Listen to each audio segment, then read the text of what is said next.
Welcome back to my channel. Today I'm sharing a tech tip that I stumbled upon on TikTok, and y'all, it is a game changer. Not only do I love how easy it is to use, but it's great for our students, whether you're in person, online, or hybrid. So let's take a look. The first thing we want to do is create a new set of Google Slides, and here I'm editing my St. Patrick's Day activity.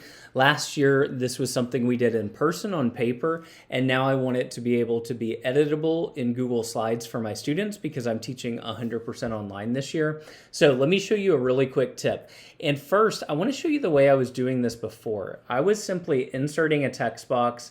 For instance, on these shamrocks, I want students to insert their answer here, and it's something that they are lucky to have in their life.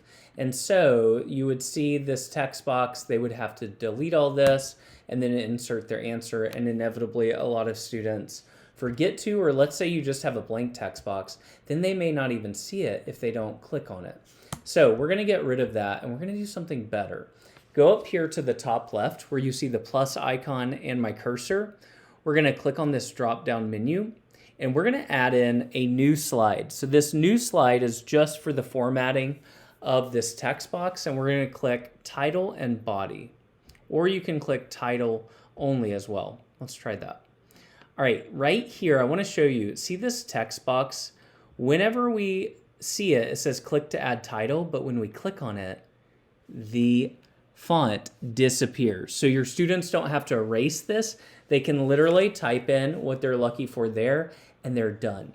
So we're gonna use this just as what we're gonna copy and paste into our slides. So reformat it, resize it to whatever you need.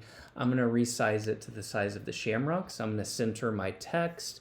I'm gonna change the font to one that I love, which is this Anton right here.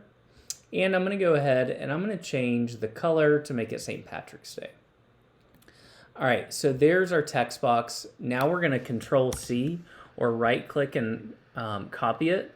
Go to your slide that you wanna edit and simply Control-V or right-click and paste it. And now I'm just going to lay it over this shamrock, and I'm going to rotate it so that they are where I want them to be. And now look at that. Students will see this text box that says click to add title. In my instructions, of course, I would tell them they need to answer anywhere they see that. You could do it in the notes in your Google Classroom assignment, but now it disappears and students know exactly where they need to be editing the Google Slides that have been assigned to them. And this just makes it super easy, and you don't have to do all the extra work. And now your students don't have to erase your text behind you. All right, so simply copy and paste that anywhere you want it to go.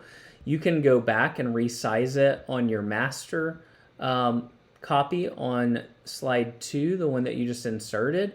But now you're done. Just rinse and repeat through your whole Google Slides, and hopefully this tip is gonna save you a lot of time and your students a lot of time too, which I hope they'll appreciate, and it'll make life easier for you teaching online or in person, wherever you are. All right, so that tech tip is amazing, and it's one that I am absolutely loving in online teaching, and I think that your students will love you and thank you for it because it's so much simpler, and you will also thank yourself because it's gonna save you a whole lot of headaches and hopefully get students turning in more work and completing all of the necessary parts of that Google slide. So I hope that you enjoyed today's tech tip. If you have any questions, ask me below in the comments and I'll be sure to answer. And don't forget to like and subscribe to my channel. And until next time, happy teaching, and I'll see you in the classroom.